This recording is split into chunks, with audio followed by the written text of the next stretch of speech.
Marcus, you ready for this? Always. I have it. Can you hear that? Yes.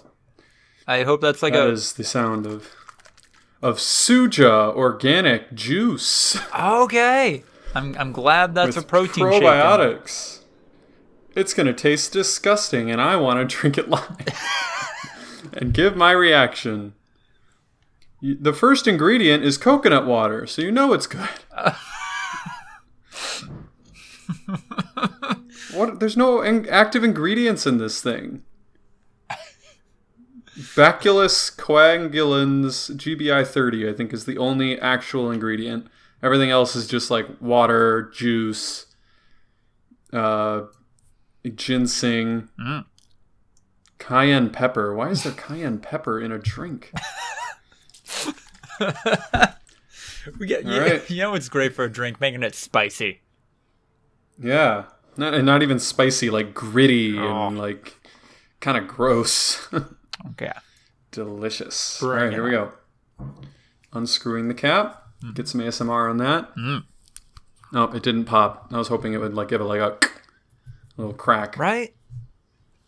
Did not. All right. It says shot. Ooh. It says digestion shot. So that makes me feel like I gotta slam it. And it's a decent amount of juice for a slam. Is it like bigger than a 5-hour energy? Yeah. Oh. Yeah, it is. Slightly bigger than a 5-hour energy. Oh, it's a lot. Here we go. Okay.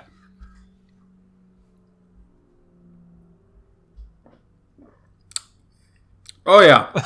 Oh, my God. There's so much pepper. Oh. Why is there so much pepper? It's spicy. I don't think I understand what's happening right now. Is that just to make it, like, feel like it's doing something? Ryan's drinking a probiotic, and it is not going well. I described it in great length, Andrew. You can re-listen to the podcast. Oh, my God. The last ingredient is organic ground cayenne pepper. All I taste is cayenne pepper. Oh my God. There's literally 15 Why ingredients. is that in a probiotic? Oh, I feel like that would be... We've been there. Lucas is like, just drink some fucking kefir, man. I don't know. Eat some yogurt. Well, I mean, I saw it and I was... I'm feeling shitty. I'm sick as a dog. So I was like, you know what? Digestion shot. You're up. You're in the on deck circle. Oh, it was a digestion shot? Yeah. Like you get not just a probiotic, it was a digestion shot? That's what they say. Ooh. Also, it was a shot, but it was a lot of liquid. Yeah, no, I've heard of these. At least 2 shots of liquid. This is not going to be fun for you. Why not? A lot of people, when they have these, it like just makes them shit their guts out. Good. That's that. Yeah, I feel like that's. I don't think it's like an every person thing, but it's like a lot of people kind of just conflate like gut health with just having nothing in it. Perfect. Sometimes you need a hard reset. Like me. Yeah.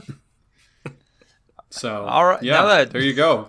Now, when these people take a digestion shot, would you say hour and a half before things get bad? I was about to say, we got a clock ticking down now, boys. Now we got a ticking clock in this podcast, don't we?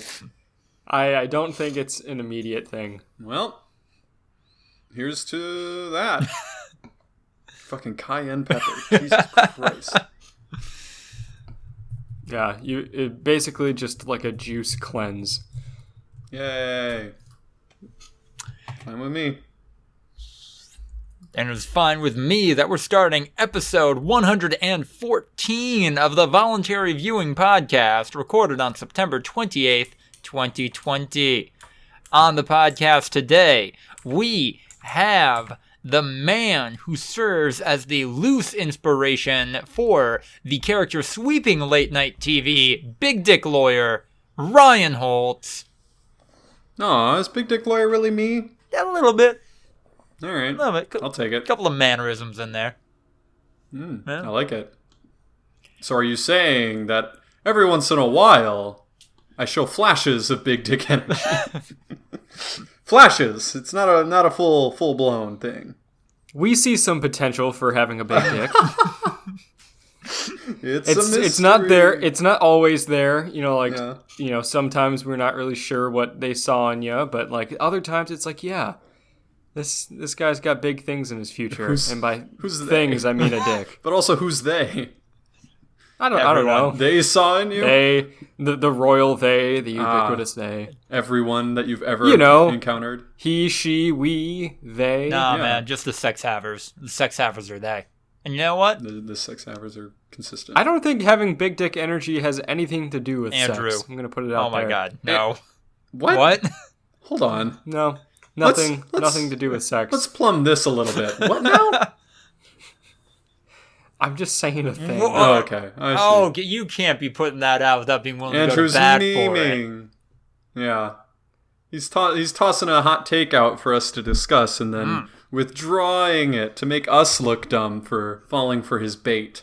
First rule of improv: when someone says something outlandish, you always have to be like stop the presses and be like, "Wait, no, explain yourself." Not explain yourself. Let's roll with it. Yeah. I think me and Lucas were ready to. It's Bounce a some power ideas thing, around. not a sexual Yeah, power what? thing. It's like a confidence. Andrew, do you... Newsflash, Andrew. Sex is a power thing. What? I mean, in the way that everything is a sex thing, then yeah. And everything's a power thing. Yeah. They're pretty Well, inseparable. then it's no different than anything else. It's not any more of a sex thing than anything else.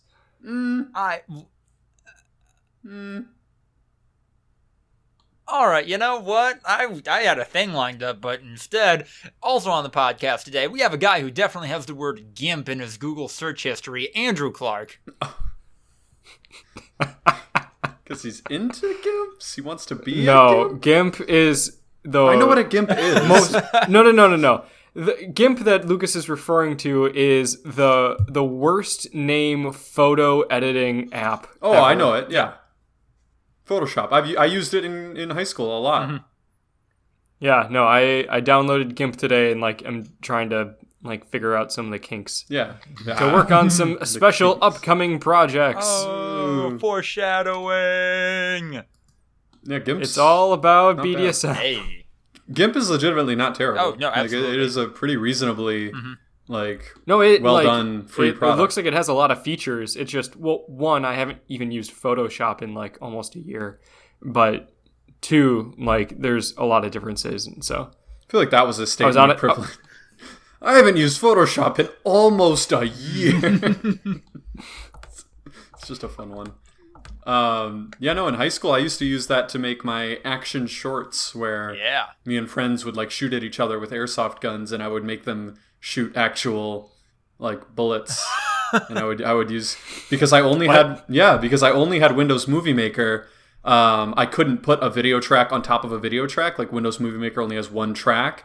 So I would have to take a still of the current frame that I wanted a like muzzle flash to happen, put it into GIMP, add the muzzle flash, and then reinsert the still as like the one frame of a muzzle flash, and then go back to the video for a frame, and then go to another muzzle flash to the next frame, and painstakingly, like frame by frame, add muzzle flashes using GIMP. God damn, dedication. It was serious dedication. There was one video called Finger Gun with me and my friend Max, and he had my Nerf belt-fed machine gun, and he shot it for about 5 seconds straight. Oh no. And in terms of video editing, that one shot, which takes 5 seconds of me doing an action roll and him shooting a machine gun, probably took me a good 2 hours. Oh.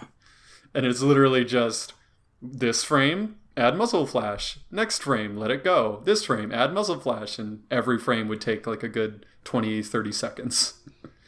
So. Brutal. Yeah, man. That was my life. Rounding out the podcast, I am a man who has been on TikTok for all of 5 minutes and am somehow deep, and I mean deep, into anime and kink TikTok. Lucas the Writer. How deep? So deep that I worry it's going to go full Ouroboros. I'm going to start hitting normcore shit. I wonder how you got so quickly into those communities, don't know. there's no way that it could have just accessed everything in your phone. I liked one video where a girl said ooh sarcastically, and now I'm here. I don't know what happened. Yeah, sarcastically. The algorithms, they don't know. Oh, they do know. It sounds like. I watch Beastars because it's just so ironic. It's funny because it's so bad. That's why I watch Beastars. Beastars is a genuinely intriguing drama. It gets out a lot of good human emotion and just kind of that anxiety that comes with discovering your identity as a teenager. Not to mention like the inherent shame of sexuality that I think a lot of people have to overcome. I don't believe you. Watch it. Yeah, Anchorman GIF insert. I don't believe you. Your opinion on this thing I've never seen is wrong. It's not wrong. He just doesn't believe that it's right. Yeah. I'm not disagreeing with you for any other reason other than I have deemed your opinion untrustworthy. Fucking wow. Well then, it's a good thing we're going straight to the facts, no opinions whatsoever, in the News of the Week section. Spitting straight facts. Yeah. It's like, what's his name? The fucking Shepard Smith. Opinion-free news. Ben Shapiro would be proud. But fuck Ben Shapiro. Can't even bring him. Can't even do it as a joke. Did you hear what Microsoft did? No, tell us. They announced that the Xbox Series X's storage expansion is going to cost like $300. Not $220. Yeah, but okay. Also, like, we were over this in the chat, and Ryan explained to us basically of like, because it's like the solid state drive, in order for like the expanded memory to like take advantage of the technical features of the console, it has to be like an SSD. Yes. Yeah. And then, which, costs a lot of money, obviously. Right.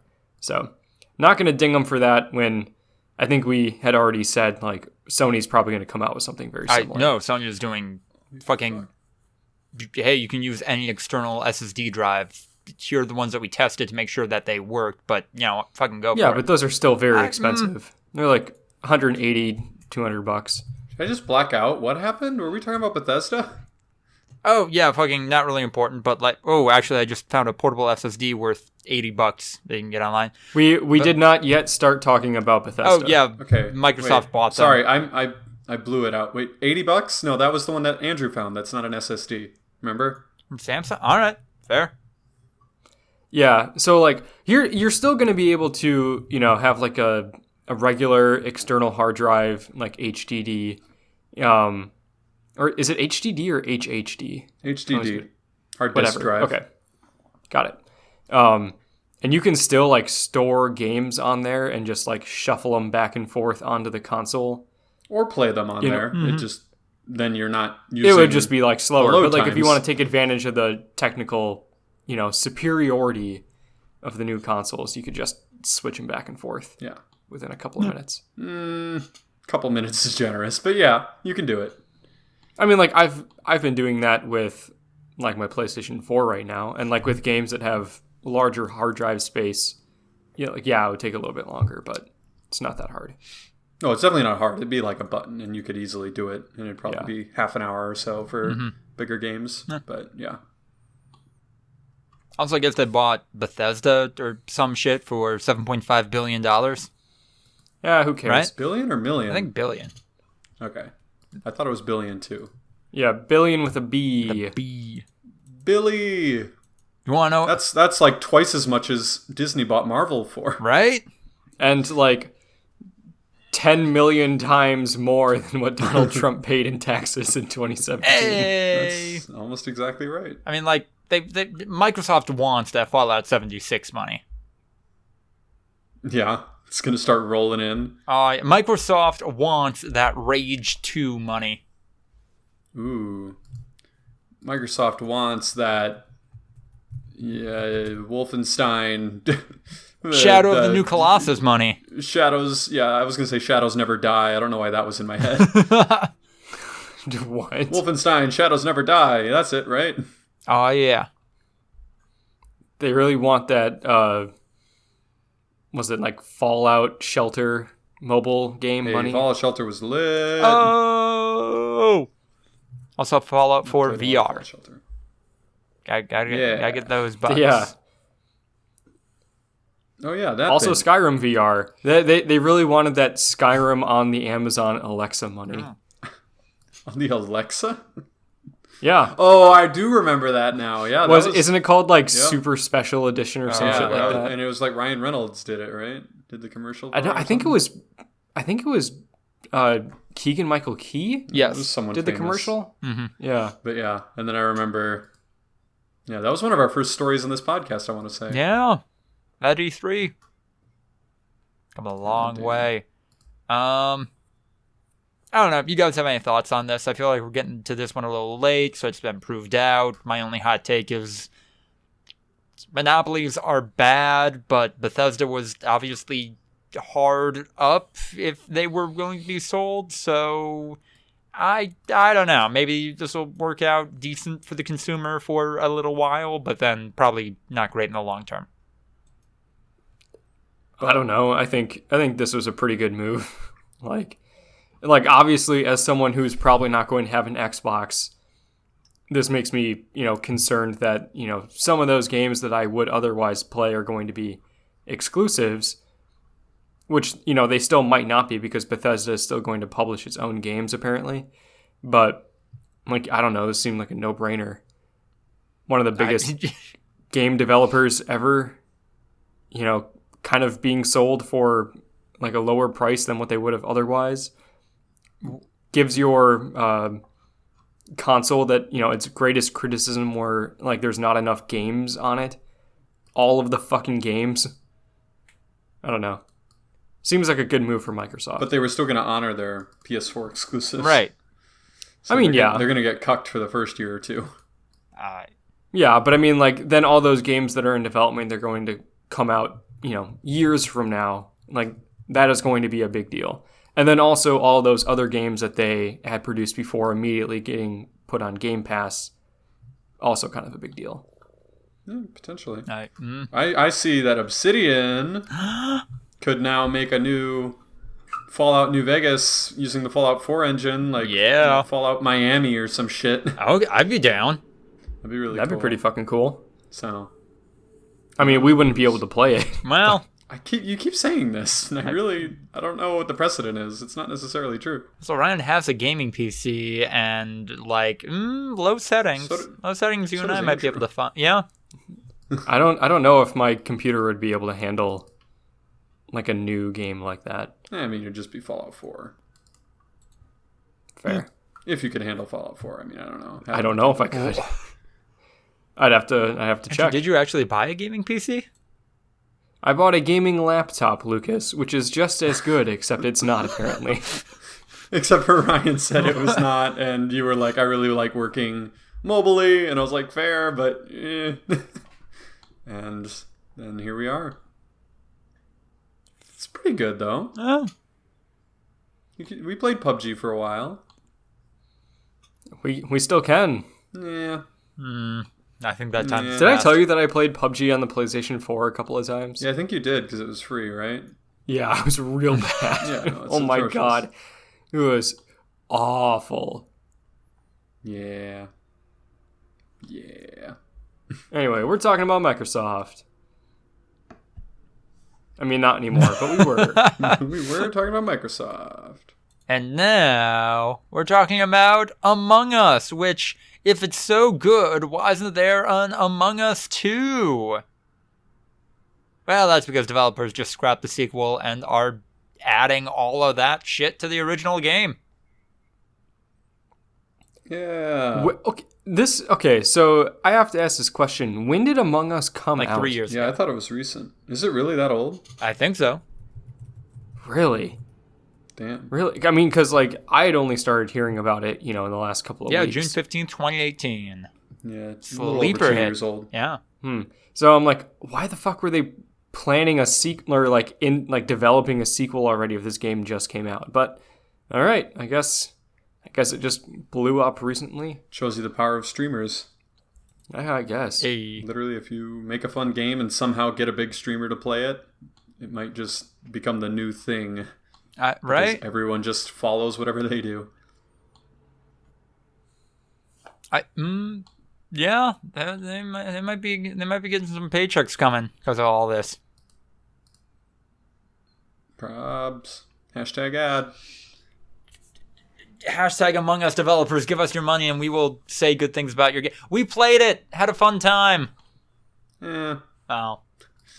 Until they pay us, I'm not gonna lie. Oh, okay. It was fine. It was not that fun. Like, it would be much more fun if you were like a streamer and had 9 other friends playing it and could all like talk shit in the Discord and do random shit. Whereas when you're just like 3 randos playing with 9 other randos, it's like, That's fair. Oh. Unless we have anything in TV and film, the only other news item we have is that, hey, they're trying to make in-person LA Comic-Con happen. Yay! Yeah! LA Convention Center. You know how people get sick going to conventions just already? Yeah, don't they call it? It's not the con flu. Con-crud. What was it? Con-crud. Yeah, that's right. Yeah. That's an awful term. It's an awful thing. Yeah. Everyone is just shoulder to shoulder for an entire weekend, and everyone gets sick. Mm-hmm. So, yeah, that's it's not great. It's not a great idea. No. But here we are. Even if they put up a bunch of plastic screens and you can only walk one way down this aisle, shit, it's not gonna go well. Doesn't fix anything. It was like, who was it? Was it Clemson that like had their stadiums quote unquote socially distanced, but like it just ended up being everyone in a row all the way up through the entire section. So like, sure, they were 6 feet apart horizontally, but like they were just vertically right on top of someone else. They were like, does COVID only spread horizontally? Like you're 1 foot behind the person that's directly in front of you. COVID sprays directly out of each one of your ears. That's how it spread. Makes sense. Yeah, I don't fucking know, man. Everybody worried about the spittle. Nobody worried about the ear juice. Ear juice. That wouldn't shock me. The CDC comes out in a couple of days. Turns out it's been spreading via ear juice. And then they take it down like 12 hours later and say like, that was a mistake. We didn't mean to do that. That was human error. Please forget about Donald Trump's tax returns. Ear juice. Would ear juice make people forget about Donald Trump's tax returns? You get it out of the news cycle. This sounds like an Anti-Donna sketch with the subway. Jared Fogle was a pedophile. Now, does this revelation that COVID-19 spreads via fluid produced by your ears take your mind off the fact that Donald J. Trump paid $750 of taxes in 2016 and 2017? See, you had me. You had me when you said fluid, but then when you got to the $750, I started to remember that our current president of the United States of America committed massive tax fraud year after year in order to avoid paying his fair share. Is currently being audited for it. And owes some $400 and something million in back taxes and fines that he will have a massive conflict of interest in trying to reduce as president. I remembered that. So no, that did not do the trick, unfortunately.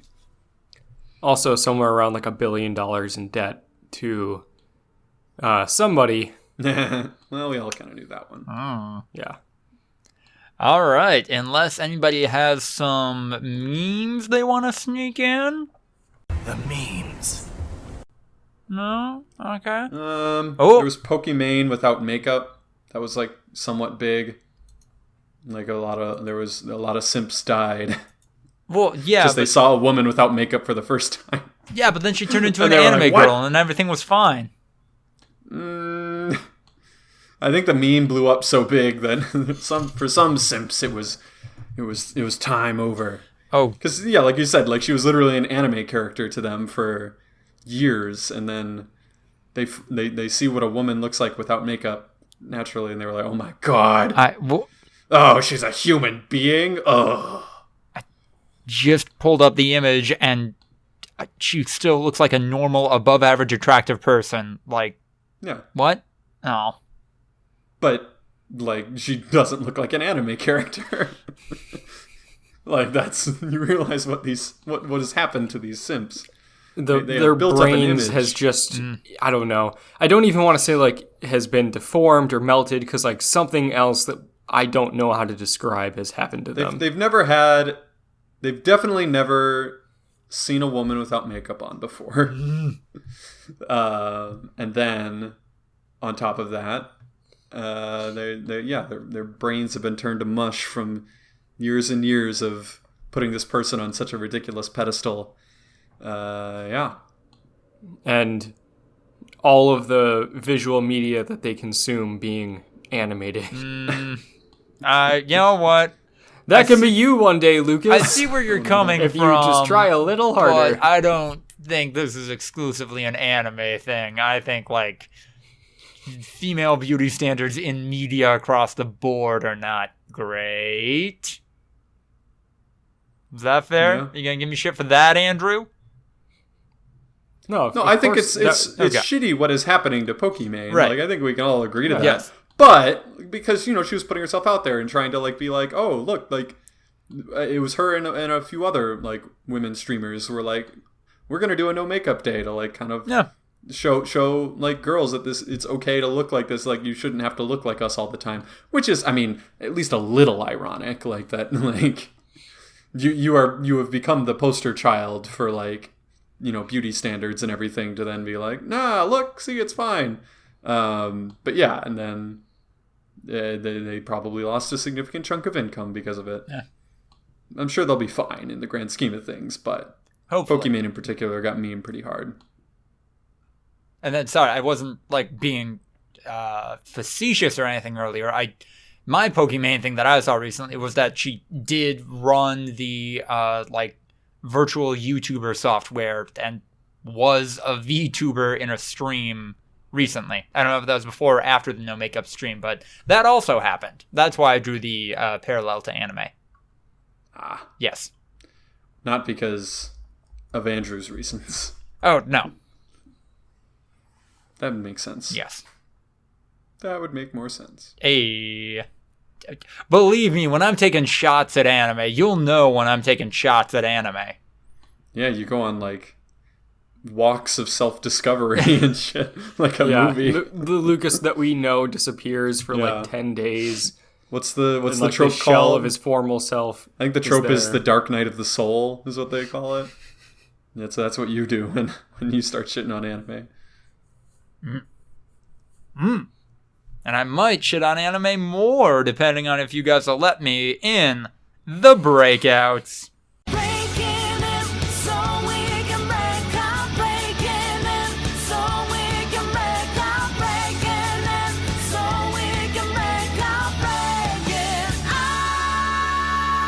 Seasonal anime roundup with 3 question marks. That's a terrifying bullet point. If you got, I remember this.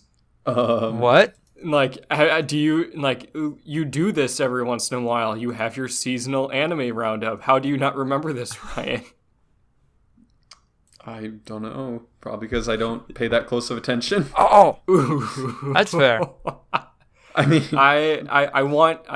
go ahead, Lucas. I want to hear what kind of animes you're checking out. Okay, so your Japanese cartoons. Q3 2020 coming to an end, which means that a lot of anime are ending. That's how these release cycles work. Gonna get a batch of Q4 stuff coming up like as early as Friday, but figured I'd take a quick second to talk about all the anime that came out, or like some of the significant anime that came out in Q3. pretty not great across the board. Might be... The anime of the season has not been good? Not at all. Why do you think that is? Is it COVID related? Well, there are fewer anime coming out right now, so like, you know what? I think like regular times 1 or 2 might have shown above the rest, but definitely, even with this fewer anime, the percentage of good anime is much lower. To the fact where there was like maybe nothing that came out this quarter that I would say is unabashedly good. Are there typical seasons out of the year that have better anime than others? Yeah, usually fall, the one we're about to get into, is a big one, just because the way Japanese fiscal calendars fall, everybody really tries to make their money in Q4. Summer usually has a couple of hits, but nope, none this time. Let's see, came out on Netflix, Brand New Animal, was not good. Just like really, in my opinion, handled its racial politics super poorly. Got out of high school, terrible. Like, looked pretty, but terrible. Great Pretender, looked great, also terrible. Uzaki-chan wants to hang out, inspired a bunch of alt-writers to be dickbags. Same for Rent a Girlfriend, kinda. Yeah, no, I'm not seeing anything in here that I'm like, yeah, that was good shit. So, that's a bummer. Well, at least you have something to look forward to in your good anime season coming up. Do I have anything good to look forward to? Let me see. There's a Bleach spinoff coming up, which hopefully won't be fucking terrible and a massive disappointment. Ryan,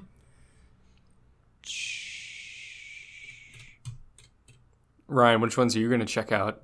Which animes are you excited for? Bako ni Barato. Is that racist? I don't know. Is it? Is that racist that he just did that? Yeah, you could. That sounds kind of like an anime, be honest. You just made Japanese sounding words. Did I? I've definitely heard at least 2 of those in other anime titles. You could have said, like, I don't know, Inuyasha or some shit, and would have been right, because there is a new thing of that coming out, but okay. How could I have said that, Lucas? I don't know. How could that have possibly come out of my mouth? That, in a way, that would be racist if I said something that was real, like a real anime, accidentally. Like, that would be more fucked up, in my opinion. Are there animes about cooking? Oh, absolutely. Wait, what? Andrew, Yes. Oh, yeah. Okay. I have seen cooking animes. I mean, like, I don't mean animes where, you know, they have really nice shots of the food and people eat a lot of food. I mean, about, like, chefs and stuff. It's called Food Wars, yeah. It's really popular. So is it just like a game show, or like not game show, but like a cooking show anime? No, they're in culinary. Iron Chef? Yeah, essentially, yes. It is Iron Chef the anime, but they're all teenagers. Yeah. Is Gordon Ramsay on it? I don't believe so. They couldn't pay for that likeness. You fucking donkey! I'm looking at What our are list. you? An idiot sushi roll. Oh, That's right. that's racist. I'm looking through. There is a list of cooking anime and manga. Yeah. Most of them are manga, though. Yeah, it's not. It has difficulty breaking into the more mainstream anime audience, anime level. Bonjour, Sweet Love Patisserie. Oh, that sounds nice. That's an awful name. Okay, Andrew, racist. Willing to throw it down for me, but then you say an actual name is a bad name. How is that racist? There's also a game. That was an English title. Yeah, but it's a translation. Yeah. These are localized. Guess who the main character is? How old? And what gender? 14-year-old girl. 16-year-old girl. You were close. Hey. I was going to say 8-year-old girl. They don't say. Okay, so then it's like a romance. Of course. So then there's the male counterpart, and then who's the third lead? I'm curious who you think. Another hot guy also vying for her affection. No, you're actually wrong. Okay. A ditzy young woman. No, still wrong. A childhood friend. No, Oh. A vampire. maybe I don't know. They didn't Okay, say you know what? That they're not a vampire. It is one of the professional teachers who is known as the Prince of Chocolate and has two brothers that work in their family restaurant. And he seems to have a crush on the main character. Hey. We got there. The last sentence, it brought it really, really into a weird place. It was like, oh, he's just a teacher, and he's a good one, and he likes chocolate. And he wants to fuck his 16-year-old student. It's like Fucking anime. It's like 7 Steps to Kevin Bacon, except problematic shit. And guess who the fourth lead is?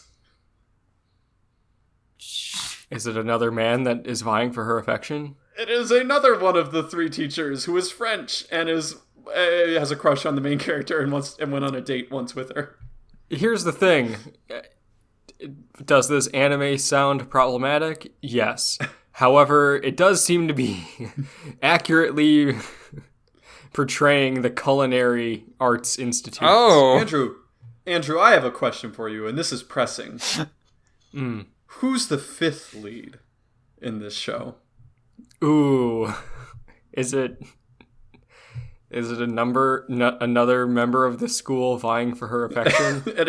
It is the third teacher who is a man, yes, and does have a fiance, so maybe not, but like they get along really well. Oh no. Oh. So maybe next season. God fucking damn it, dude. What is this show called? It's called Comic. Bonjour Sweet Love Patisserie. I think we need to watch this for the podcast. I don't think we do. Although it is 5 minutes per episode, 24 episodes. 5 minutes? Yeah. Let's at least watch some of this shit. I think This it's on sounds so Hulu. dumb. And it's actually based on a game, not the other way around. Oh, We could no, also that play the explains so game. much more. This is gonna be really bad. We could play the game. It's on mobile. Oh boy. Oh, If it's free, will you guys play the game? I'd rather do that than watch it. I didn't want to play this honestly, game. yeah. Let me... Bonjour Sweet Love Patisserie.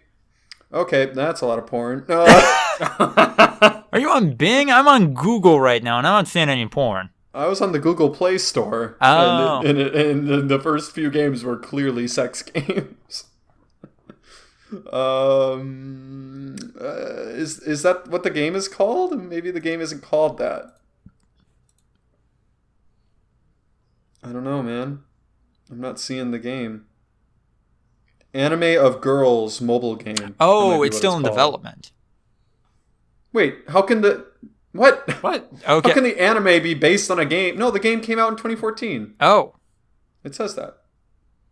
I think- What is the game called? Bonjour. Oh, it's in Japanese, I think, is why. I think Can you download it then? the heading on Wikipedia I'm reading is a original romance online net animation series. Premiered in 2014, and a day later on Hulu, the series is originally based on a mobile game that is still in development.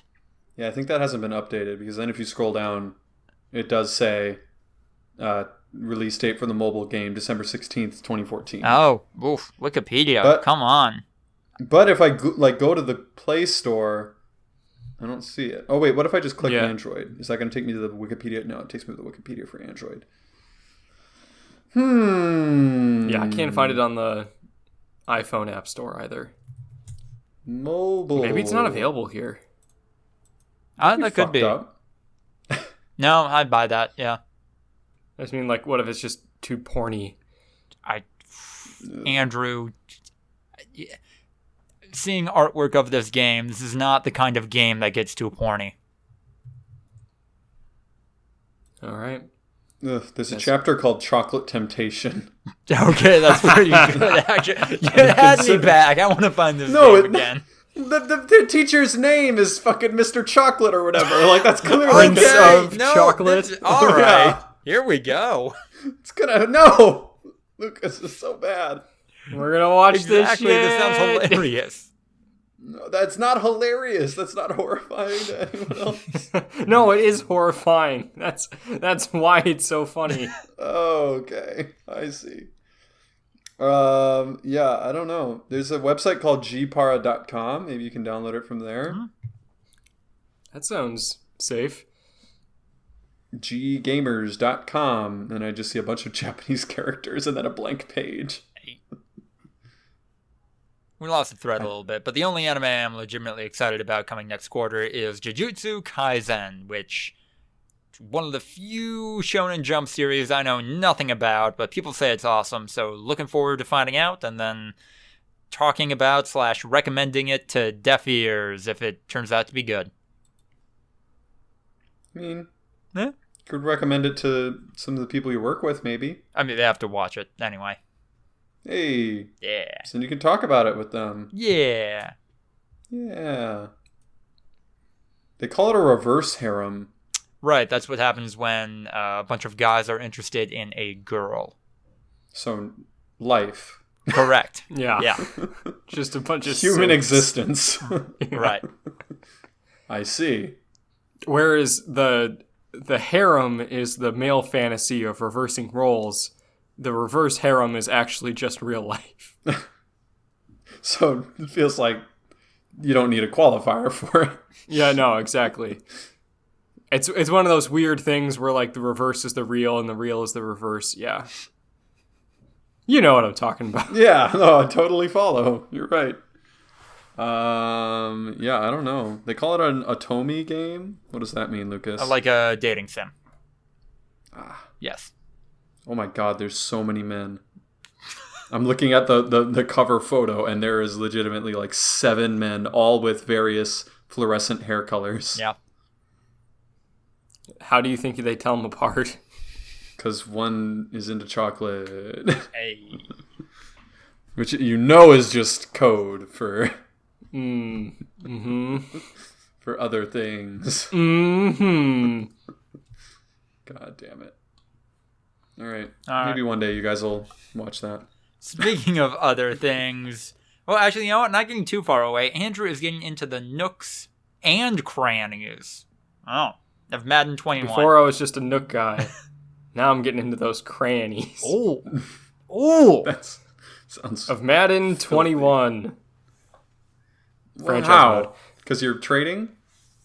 No, just like, I don't know, like before I was just like playing the game and it's like you win the game, you play to win the game, and now I'm like, oh yeah, like I'm managing salaries and trading and picking up free agents and like working on sub packages and like moving guys around in the lineup to try to boost different things. Yeah. How's it going? And it's going all right. I accidentally fucked up because I knew that the trade deadline was week 8. And, you know, it said before week 8, so I thought that just before I played the game of week 8, I could still finalize a couple of trades. But when I advanced the week to week 8, that, you know, was moving past the trade deadline. So there were still a couple of players that I wanted to deal to try to get some extra draft picks because I'm not going to be able to re-sign them. But, so I am playing as the Packers, and I managed to re-sign David Bakhtiari to a long deal. My next priority was Kenny Clark, because Kenny Clark is, in this franchise, obviously just the most dominant defensive lineman in the NFL. I very quickly moved him up to like an 86 overall. He's got a superstar X factor now. He's just an absolute monster. And you know, we were negotiating a trade, or not a trade, his salary. He's like, all right, I'm ready to negotiate. I'm like, here's the fair offer. He's like, the salary's a little low. So I moved up the salary by like $2 million. And he's like, clearly you don't respect me anymore. I'm not interested in signing. So he just locked himself out, and now I cannot extend him. Is Madden secretly a dating sim? What? Yeah. Madden is a fighting game and a dating sim. You cannot convince me otherwise. You should have offered him a library book or some weird shit. What? That would have done it. Oh. You give people gifts? Sim. I don't know. Fuck me. Yeah. Why did you bring vanilla to the Mr. Chocolate guy? So I kind of scrambled and I did a bunch of weird shit. So I extended Aaron Jones. I gave him a fairly solid deal, but he's just so good in this game. I don't want to give him up. I then traded Billy Turner because he's not good and has a giant salary. And Lane Taylor because he was on the last year of his deal, and Mercedes Lewis, and Jamal Williams. And out of that, from the Eagles, the Dolphins, and the Patriots, I received 2 first-round picks and Dallas Goedert. Nice. So I have just an absolutely dominant defense. I signed some random right guard off the street. I'm running Devontae Adams, Dallas Goedert, Devin Funchess, who's for some reason really good in Madden 21. He's like an 82 overall, which doesn't make any sense. Nice. And then Marcus Valdes-Scantling's just so fast that nobody can catch him. Aaron Jones out of the backfield. My offense is unstoppable. I was having problems, obviously, defending against the run with the team that we have. So after not being able to extend Kenny Clark and not being sure if I'm going to have enough cap space to franchise tag him next year, I went out and signed Terrell Suggs. Outside linebacker, who I then moved to interior defensive lineman. Jesus. Because he's just, I don't know, like he's just such a mismatch that on every single play, I've got like 3 dudes penetrating the offensive line and just, I don't know, I get like 11 sacks a game. Oh my God. It's fucking insane. Are you undefeated? I am undefeated. I'm 8-0. I ended up signing Suggs for another year. Because, again, I really don't think I'm going to be able to sign Kenny Clark. I might move a few things around to try to franchise tag him and then trade him. Not that I really want to do that, but because my defense will probably fall apart without him. But we'll see. I mean, this year, at least, I'm an absolute juggernaut, and then after this, we'll kind of see. But I did somehow manage to get a whole bunch of fucking picks out of guys. Yeah. So I should have a decent draft class. If Madden is anything like 2K, there's a chance still. Like what I would do in 2K, for example, when I was doing that long Giannis franchise, just to see how many rings I could win with Giannis, I kept both his brothers on the team, Thanasis and Kostas, and like Kostas ended up actually being a somewhat decent player. So like he was a rotational like bench guy. But he would get mad that he was on the bench because he was like pretty decent. And he would like tell me like I try to offer him a deal, and he'd be like, Costas is no longer interested in negotiating with the Bucks. And I would be like, no, I see Costas, I see how it is. And I would literally follow him wherever he went and then offer a trade to the team that signed him like with a deal that they couldn't refuse. And just like force him back on the team. And I legitimately did that like 3 or 4 times where he was like, I don't want to go back. I want to be my own man. I want to not live in my brother's shadow. And I would just get back here. You know where you belong. Literally day 1, he wouldn't even get to play a game. Like the minute the season started and I could trade, I would be making the trade to bring him back. It was fantastic. I was quite sadistic. The weird headcanon that I have in my Madden league right now is, Aaron Rodgers, I don't know why they had this be the message that he sent at the beginning of the season, but as the head coach, I am Coach Matt LaFleur, I got a text from Aaron Rodgers before week 1 saying, hey, coach, I know that Jordan Love is, the starter, he's the quarterback of the future, and I'm just insurance. We all know this is his team, but like, hey, I want to be there for him and help him develop, so just let me know how I can help. So that relationship is helping Jordan Love develop a little bit quicker. So what's been happening is in most of the games, I think like 6 out of the 8 games, we've gone up to just such astronomical leads that like almost the entire second half, I'm playing Jordan Love as quarterback. So he's like actually like fairly solid, and I think after I like get him some more reps, he's going to start developing into like the star category, which then I can then, you know, develop him even quicker to get him to superstar.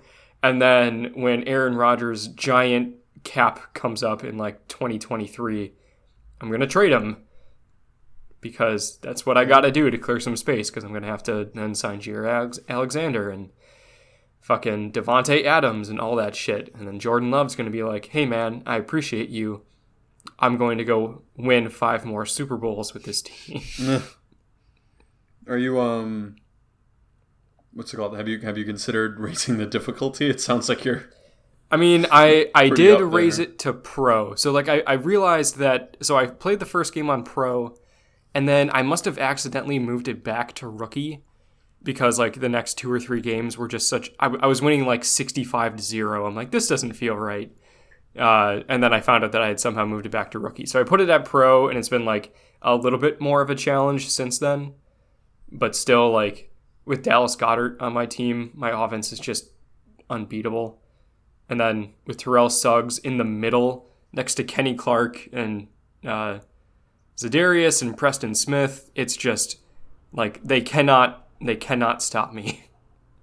I don't know what's going to happen after this, but I feel like that's because of pro, though. Harder. I feel like because you're on pro is why like Terrell Suggs is a dominant interior defensive lineman. Potentially. I mean, it just when I play him, I blitz. I blitz like fucking 70% of the time. Well, but the interior defensive lineman's always going to blitz. It's like their role. They don't drop into coverage. I just mean like with 7 dudes, like Terrell Suggs in the middle next to Kenny Clark. It's just, I don't know. Nobody can stop that. And sure, I mean, like, in real life, yeah, they could. If I go undefeated and win the Super Bowl, I will raise the difficulty. Yeah, that's fair. You checking anything out, Ryan?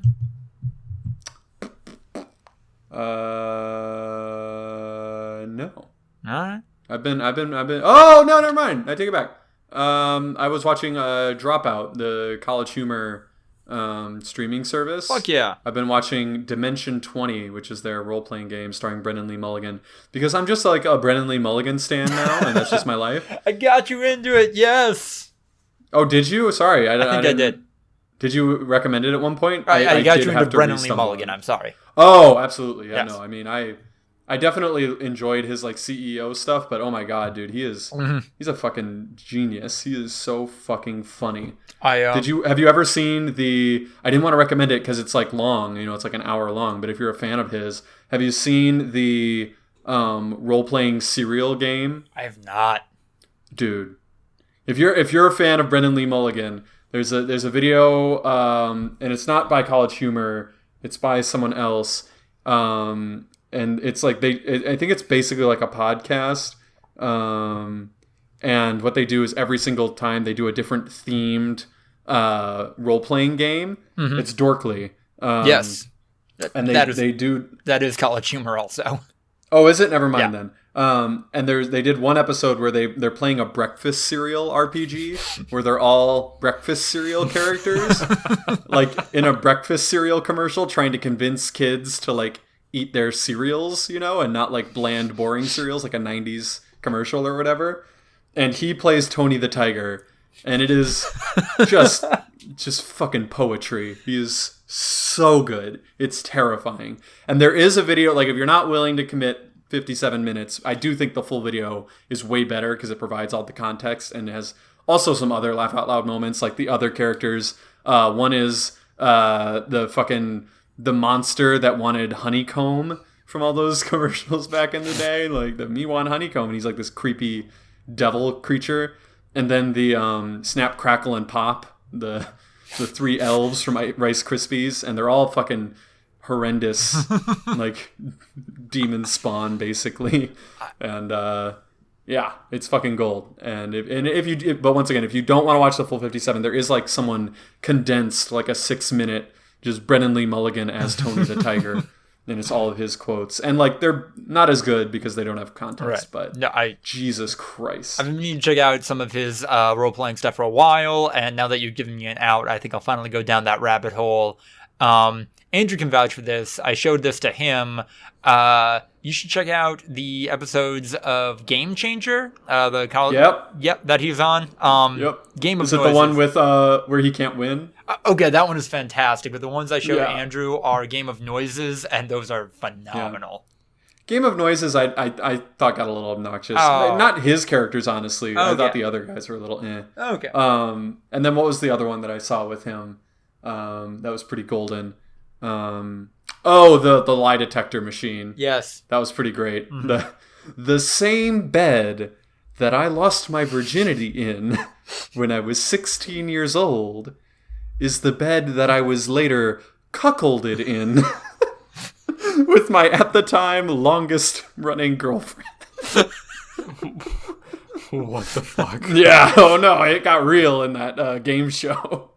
And then the lie detector just green. Yep, and that was real. Oh god. Okay. So, but yeah, no, his monologue at the end of the game where he realizes he can't win is just gold. Really fantastic. So yeah, now I'm just watching Dimension 20 Hell yeah. because there was a clip that I saw. It was Brennan Lee Mulligan being chaotic for 6 minutes, and someone cut together a bunch of moments of him being chaotic, and one of them was him trying to kill a dog as the dungeon master. He was like, one of the monsters takes aim at Fido or whatever, and they're just like, oh, no, and like they're all just like horrified at him, and he's like, I'm gonna kill that dog. Like, it's pretty great.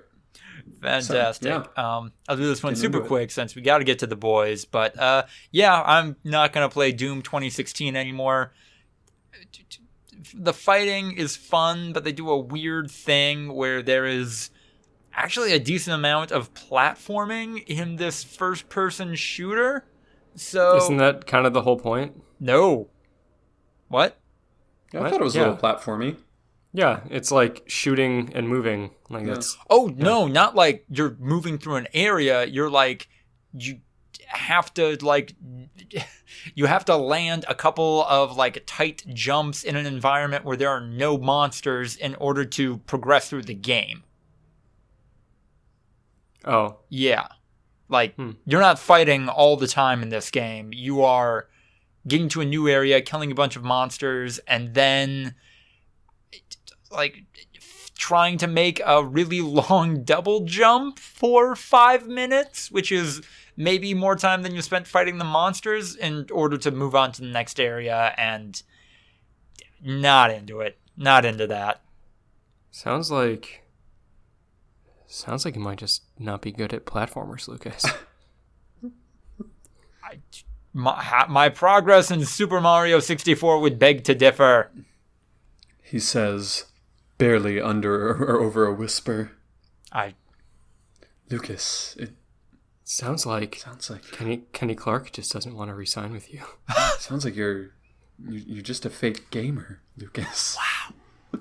Pokimane will never fuck you. And as I believe they say in gamer tongue, good. Gamer tongue. Gamer tongue. Fine. Also what Pokimane calls her tongue. I don't know. Well, oh boy, you know what? We're getting weird. Actually, We're no, getting weird. that'd with be more Pokemon. That'd be more Belle Delphine. I'll give it to Pokimane. No, she's not. Okay. That's not her shtick. All right. Belle Delphine would absolutely call her tongue a gamer tongue. Oh, yes. That's probably on public record somewhere. I'm just speaking with my gamer tongue. What would a gamer tongue say? Other than get good. racial slurs. Yeah, the first thing that came to my head was the N word. Yep, and the F word. Yep. And not the more fuck one. Not the funny fuck word, the other one. Also, before we go into the boys, Shammy has been super vocal about bi-erasure lately because he identifies as bisexual and like feels like every time people call him gay, he's kind of like, dude, knock that shit off. Like I've been very open about this. So there you go. I seem to recall him making like a joke about his own sexuality in one of his videos. So I don't know. I didn't realize people were out there just assuming he was gay. But all right, cool, good for him. Hell yeah. I think his bio is literally like, what was it? I don't want to butcher it because obviously it could be a slippery slope. But no, it's gay enough to start a theater degree, but not gay enough to finish it. And he's like, that means bisexual. Like, obviously. I'm like, yeah, it's true. So, we on to the boys? We are in the group chat. We are on to the boys. This is just kind of the bullet points I put in to make sure that we hit what I thought was the major stuff, but you guys feel free to take it in any direction you want. Yeah. Oh, should I start? Is that what you're yeah, if you want, recommending? yeah. Yeah, I realize I've kind of been dominating the boys' conversations the past couple episodes, so go for it, yeah. Lamplighter was kind of cool. Right? I I thought he was a really well-balanced, like, not a good guy, obviously, but, like, no one in the show is anymore now that Annie's murdering people. Mm-hmm. So, like, yeah, I mean, pretty, like, reasonable, well-aligned character. Seemed to be really regretful of everything that he does and fearful of the powers that be, such as Stormfront and just Vought in general. Mm-hmm. And, yeah, he feels like the underfoot character that makes you feel just a little sympathy for the Deep without the Deep's baggage. Like, oh my, okay, yes. He killed 2 children, but 100% did not mean to do it, and lives with that torment like every minute of his entire life. Mm-hmm. Like I did like how quickly, or like I don't like when I say I did like it, I meant like it was a little funny, like just how quickly they took his side. Yeah. And, she's holding the gun on him, and she's like, he killed my grandchildren. And they're like, yeah, but he feels really bad about it. Yeah. They didn't say he didn't mean to, really. Right. Kind of like, yeah. His torment is his own, and you will never punish him as much as he punishes. And it was just like, maybe mention that he didn't mean to. And yeah, he never thought talking about it. Yeah, he never thought that your grandkids would be in your bed. He was trying to kill you because you blackmailed him. Like, maybe bring that up. Like, that'd probably be a little bit more acceptable. Doesn't mean you wouldn't want to kill him. He tried to kill you, but I mean, you did blackmail him. Like, I mean, my mind went to that being like an intimidation thing.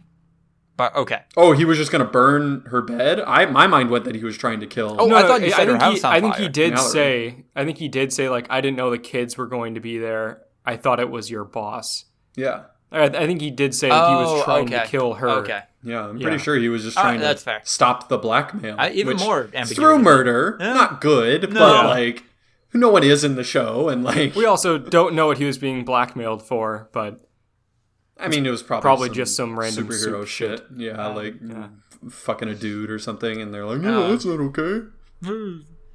So also, his superpowers are not shooting fire; it's just controlling fire. Pyrokinesis, yeah. Okay. I am nothing without a fucking lighter. The lighter's way cooler than his shitty ass staff. Oh my god! Yeah, no, exactly. He should have just carried a lighter. Dumb. Also, like the way that he had to like still hold it upright whenever he walked, it looks so bad. It looked like his arm would get so tired when they're all laughing at him. At first, I was like, "Oh, the hood's like, I don't know, that's kind of overrated." And I was like, "The staff is dumb." And then I saw the goggles, and I was like, "Oh, bro, like, he looks real bad. They did you dirty." Oh my god. You could just give him a flamethrower and then like go buck wild with that. But yeah, no, dumb costume. Yeah. I mean, you can tell that like when he was, like Starlight was before she was vaughtized, or vaughtized, like he probably did just carry a lighter around and like probably wasn't nearly as lame. And then they were like, "No, this is your image now. We're gonna put you have a staff and goggles." Oh yeah. So I don't know. I felt for him. And right. I was like, when he didn't just immediately murder them all, I was like, oh, something's up here. Yeah. Like, there's going to be some backstory for sure. Like some sort of redeeming character. So now he's an honorary boy. And Shawn Ashmore's a good actor. So yes. Yeah, probably that a lot of people in the subreddit were kicking themselves over the fact that like they didn't just realize that they don't just cast Shawn Ashmore to be like some rando like villain of the week. Like if they're bringing him in, like there's going to be something to it, you know? Yeah. So. Huh. Yeah. Do you think this means that Sitwell is also in it again now?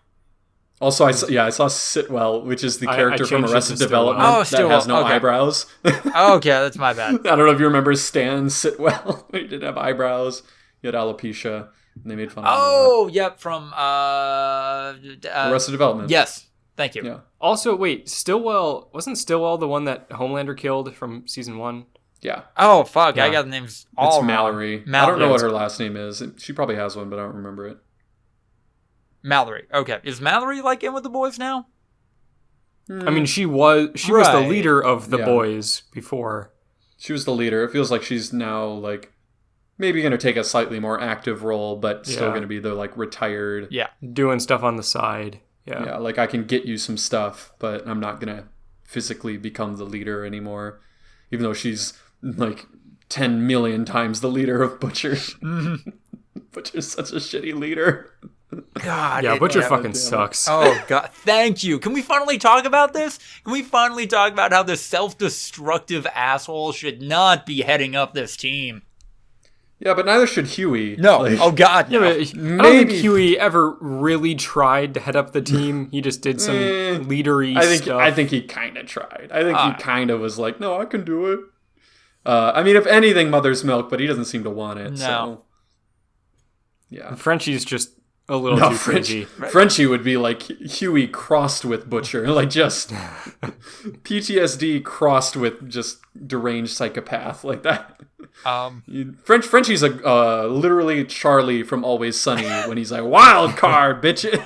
He's the friendliest paranoid schizophrenic that you'll ever meet. Yeah, paranoid schizophrenic drug addict who will take. How do you like, feel about transgender strippers?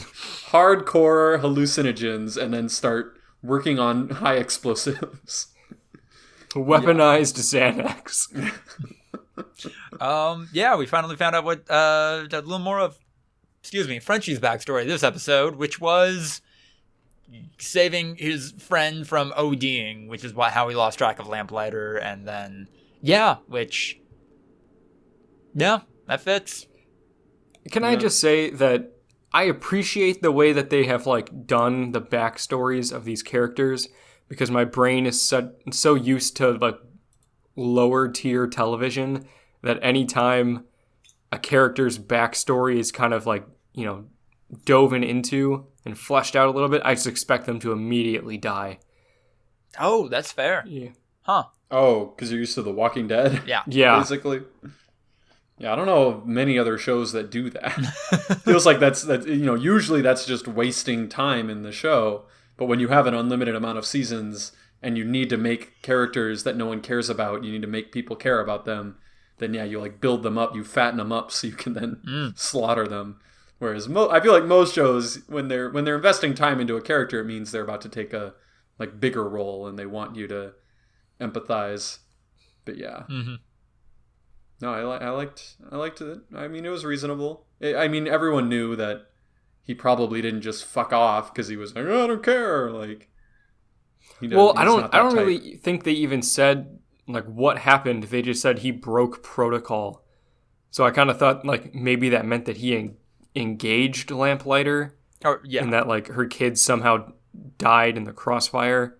Like I wasn't really sure. Mm-hmm. Yeah, it's potential. I mean, Mother's Milk was the one that gave us most of that info dump, and yeah, he was definitely consistently like, he doesn't follow the plan, he's a loose cannon, and yada yada yada. Like, so yeah. And then all of this came about while they were in a mental asylum that was secretly a testing facility that Vought uses to try to get adults to acclimate with Compound V to mixed success. Yeah, I didn't see I'd any say. success. yeah. I mean, their subjects were all in mental institutions. Their subjects seem like the definitely best all way to had do it. powers. I mean, like, Sophie seemed like she turned out the best of the bunch. I didn't know. What? She can... Wait, Sophie, was that Chris? Yeah, the one with the head-crushing telekinesis. I swore her name was Chris. Oh. Is it really Sophie? Is that me? I swear it was Chris. I don't think it was Chris. It may have been Damn. Sophie. I'm not sure. Well, yeah. I mean, no, she seemed like she had very strong powers. Right. She seemed a little fucked up. Oh, no, I thought it was, okay, so I thought it was like an actual mental facility and everybody was there because, yeah, they were dealing with something, but then they were using that as a cover and then like running the experiments on the actual inmates. I don't think they specified. I think it's like they might reveal that later, like that either way. I think that these people who are already, mentally unstable in institutions, and then they're using them as subjects. Oh, really? Yeah, I thought that was the point. I got a bit of a different vibe. I kind of got they were definitely taking people from the fringes of society because otherwise, they wouldn't want to do it. But that they were more housing them in that mental facility, not the other way around. Not like they went into a mental facility and then started. No, I think that this is all like on unwilling patients. That 100% unwilling. Yeah, no, but I mean, I think these patients were like actual mental patients that have been transferred to this facility and then used as guinea pigs. I don't know. Maybe I read that wrong. 100% possible, but because I don't think there was anyone in there who was just like not crazy. Yeah, but I thought that was a Compound V side effect thing that they were trying to expose. That's a fair read, but I was definitely with Andrew on this one. That's fair. Which find out. Sometimes they'll give you just a giant penis. Prehensile penis.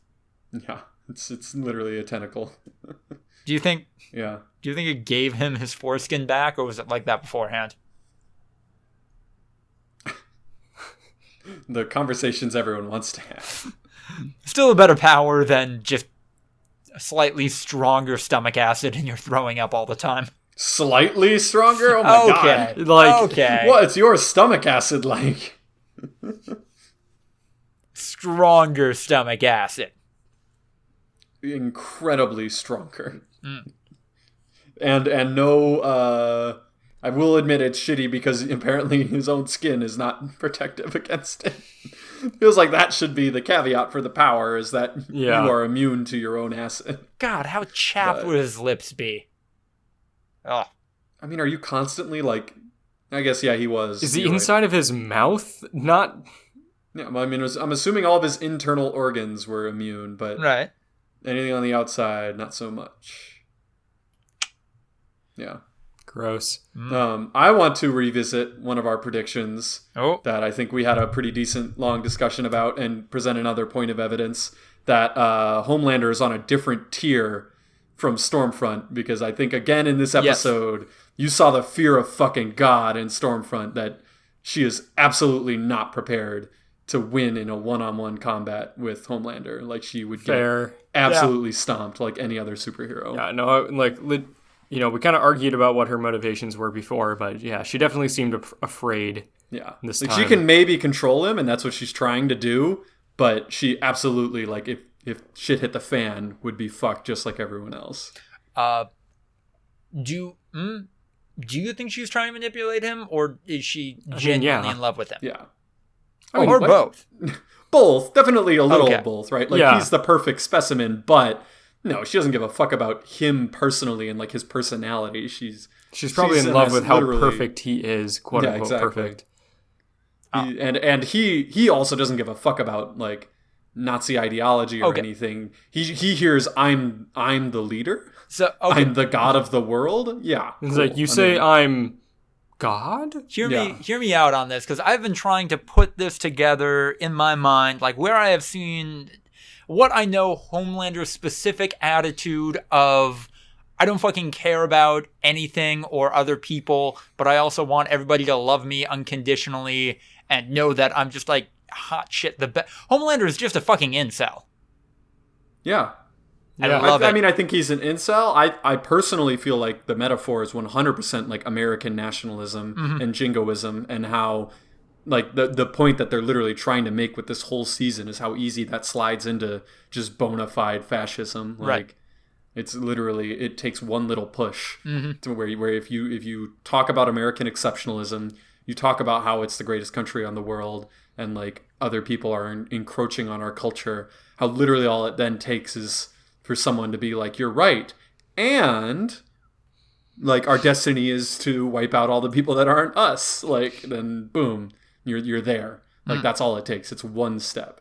So yeah, I think that's a very pointed metaphor when the representation of American exceptionalism is confronted by the representation of modern neo-Nazi, neo-fascism, and immediately falls prey and kind of, becomes, we're into it. Except she's also the old representation of Nazi fascism. They revealed it. For a second, I thought they were going to actually bait us in the opposite way and be like, no, this is my grandma, but I'm her clone, blah, blah, blah. Right. She was Liberty, and I'm carrying on her legacy. But no, they didn't. It was like, this is my daughter. I'm really old. Yep. Which is fair enough. And yeah, what a great performance. I loved the accent slipping was just fucking chilling when she inevitably started talking about her literal origins. And I love how they avoided Hitler with and the man in the room, and it's not Hitler, it's Vought. Yeah, no, I really thought they were going to go Hitler on that one. But that's like the low hanging fruit, it felt like, oh, okay, well, this is going to be cheap. Like she's going to say Hitler, and it wasn't Hitler, it was Vought, to show just how powerful this guy was, sort of thing. Like he could be considered the man of the room amongst the second and third highest ranking members of the Nazi Party. So, yeah. Pretty wild, man. Yeah. I also loved when Homelander was pissed off at her and kind of blew her off by saying, I need to go run lines with Noir. Yeah, that was when a you good think line. about it, yeah, it's a thinker. You Yeah. have to think for a second and be like, oh, that's like a fuck you. So he doesn't have lines. When I'm running lines with him, that means I don't give a fuck about you and I'm just walking away. That was pretty golden. And that was, by the way, the spoiler that I had seen in the promo on Thursday Night Football was A-Train and the Deep shaking hands. And that was before this episode. They hadn't even really run into each other. So I was like, motherfucker, god damn it. It makes sense, and it's not that big of a spoiler, but yeah. Go ahead, Andrew. Just, does the Fresca have stuff in it? So there was a tinfoil hat theory that that was that leader of the Collective's superpower. It was a really shitty superpower, but it was injecting a little bit of mind control into liquid, and he was using it as Fresca. But then the other thing is just conditioning, basically. Yeah, I mean, get the response that you want.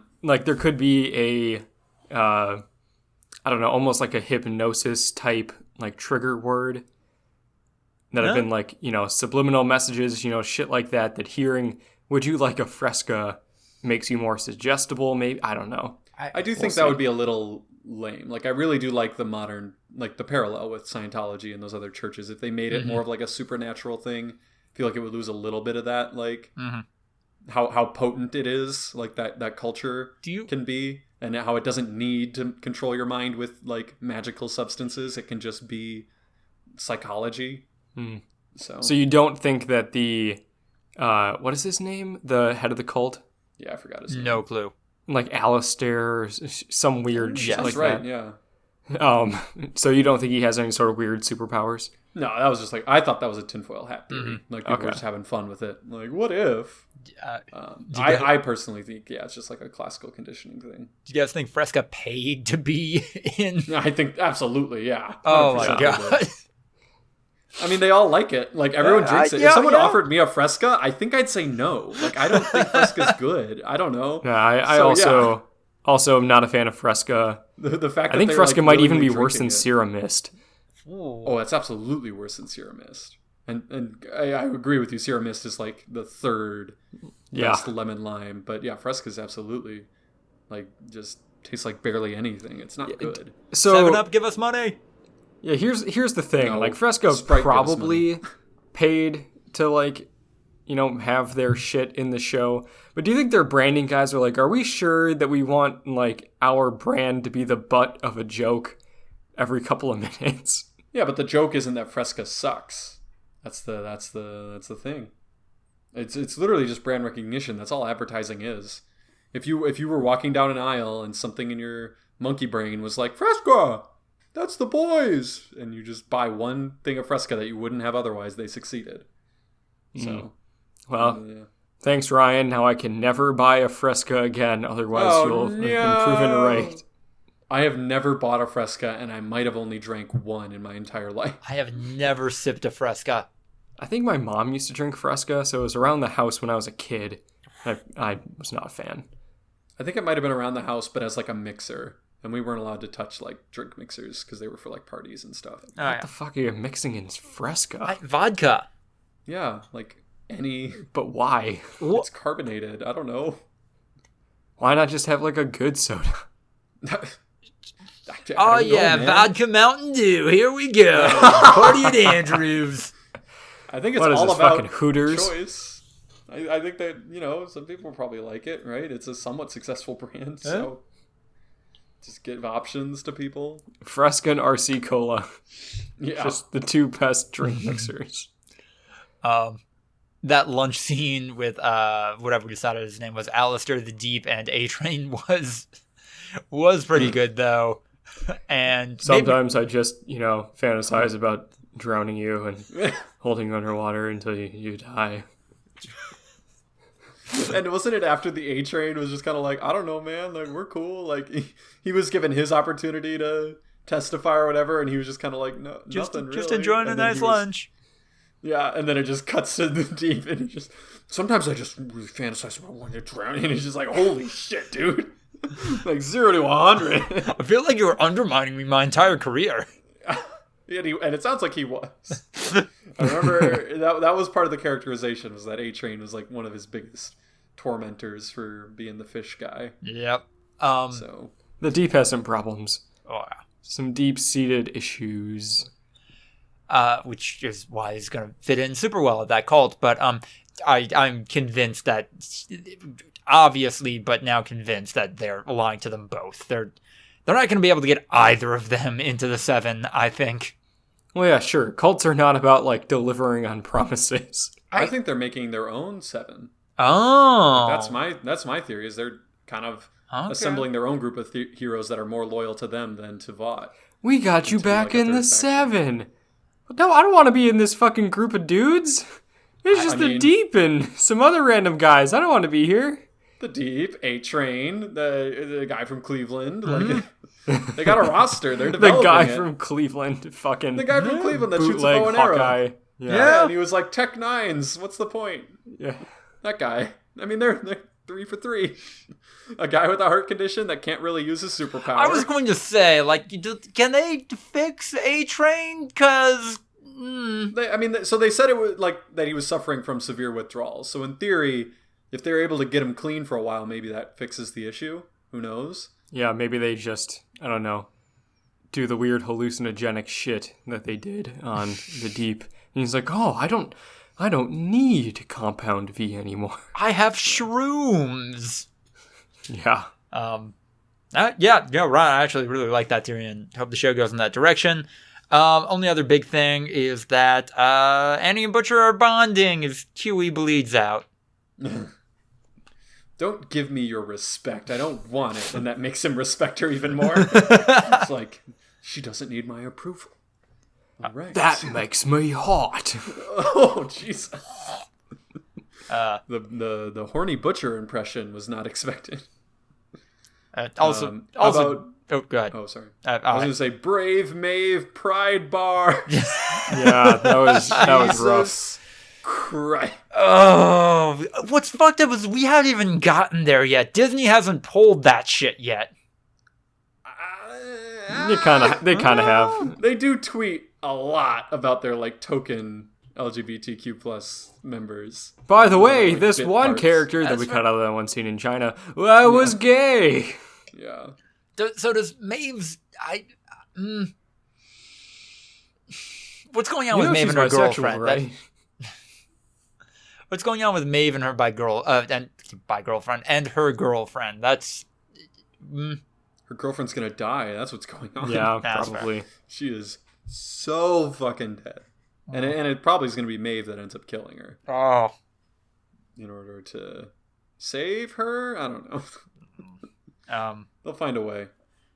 Only other hot take I have is that I saw what they were trying to do with that scene where Annie uses her powers on that guy, but everybody I know of or knew who kept a gun in their car was an asshole. So that guy was probably an asshole. That is the rule. Having a gun makes you a bad person. Not like, okay, I own a gun. It is in my home for personal protection. This is, I always have a gun on me constantly. Apparently people just try to hijack your cars out there. Yeah, I mean, Nah. it would have come in handy against non-superheroes. Mm. So, Which 2/3 of that group were. yeah. Also, dude, not all superheroes... I've been kind of confused. So, do all superheroes or do not all superheroes just have, like, incredibly strong constitutions? There's a I spectrum. think, yeah, I agree with Lucas. I think that there are some that are stronger than others for sure, but everyone has like a somewhat heightened level of like advanced. Yeah, because like protection. even Annie, whose like superpower is not like, you know, being a bulldozer. You know, she apparently is bulletproof and has diamond thick skin and all that sort of shit. And you know, we've seen that with other people. I think, are Maeve's superpowers just that she's super strong? That's kind of what it seems like, yeah. And Okay. durable. Maybe? Super strong, at least. But I mean, some of them are definitely like Lamplighter definitely was vulnerable. Like it sounded like Lamplighter would have died if they would have shot him. Mm-hmm. And then like Mesmer definitely was vulnerable. Doppelganger Well, was definitely like there. Some of them are not like that. Well, I think because like Butcher shot that one guy and he just died with regular old bullets. And yeah, like Lamplighter got burned by the acid. So I wasn't sure like if everybody that was a superhero has like super strength and is bulletproof and all that shit, or if that's just like some of them. Well, I think it's just a spectrum. All of them are better than a normal person, but some of them are only like 5% better, and some of them are like 5,000% better. Like it just kind of varies. Is my take on it. So, yeah. And yeah, how about Huey's PTSD, getting his girlfriend's blood sprayed on his face again? God damn it! He can't avoid it. He always. He's like, I'm not having a good time. Why? Why is it always happening? This is terrible. Is this just a me thing? Does this happen to everybody? Is this just like, is everyone out there just having their girlfriend's blood sprayed on their face? Is that just me? Oh, Patooey. dude, my I'm like father 6 was feet. a bipolar. Dude, you know I'm like 6 feet tall, right? Yeah. Yeah, I can't find Maeve powers anywhere online, so I think it's just super strength. Yeah. Oh, yeah. I think that covers, what was this, episode 6 of The Boys? Episode 5? Episode 6. Oh, and one more. Kimiko hugging Annie was very wholesome. Oh, that was nice. Mm-hmm. Yeah. She remembered that she helped him. Mm-hmm. I looked up Queen Maeve's superpowers, and it is just super strength. Comics. You gotta watch out.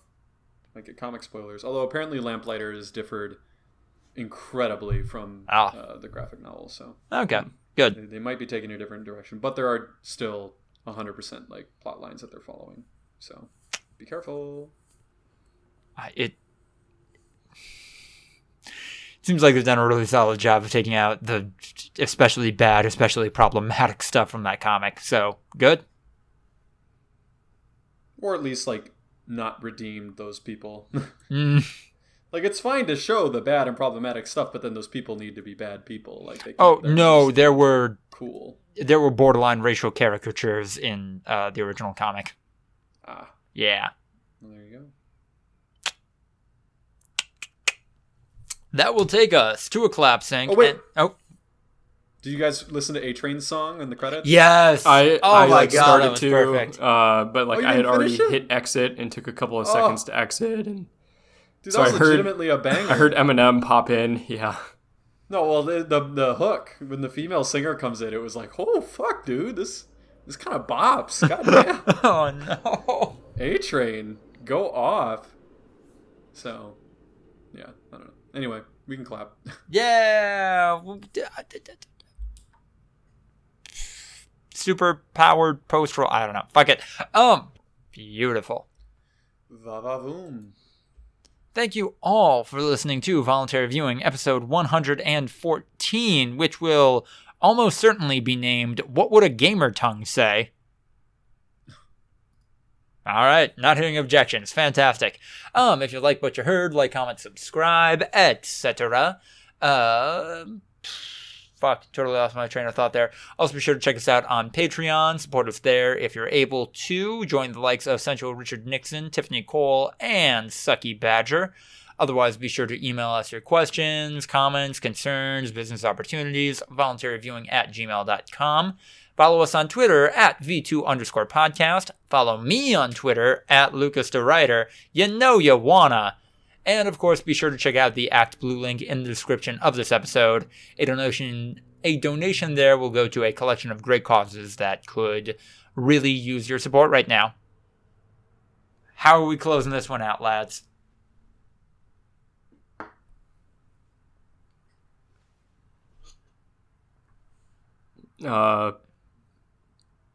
With a thank you. Aw, to who? To all of our loyal listeners out there. Aw, wholesome. Is it too soon to shout out the Instagram? There's no content on it, so yes. It's not ready. Get prepared to follow us on Instagram. Keep hitting that Should refresh button, because sooner or it's- later... It's not ready. Don't look yet. Don't look. Also, be prepared to be followed by us on Instagram and Twitter. We're gaming the system. Are we team follow back now? I think we might have to be team follow back. Oh my god. Yeah! Cloud Until we get chasing. really big and then unfollow everybody. Oh my god.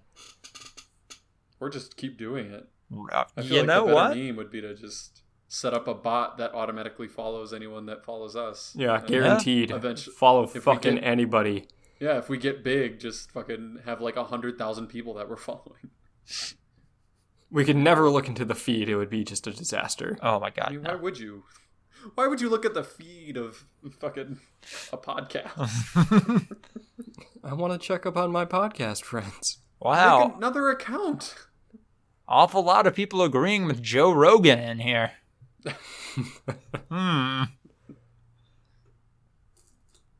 All right. Good night, everybody. Thank you for listening. Bye.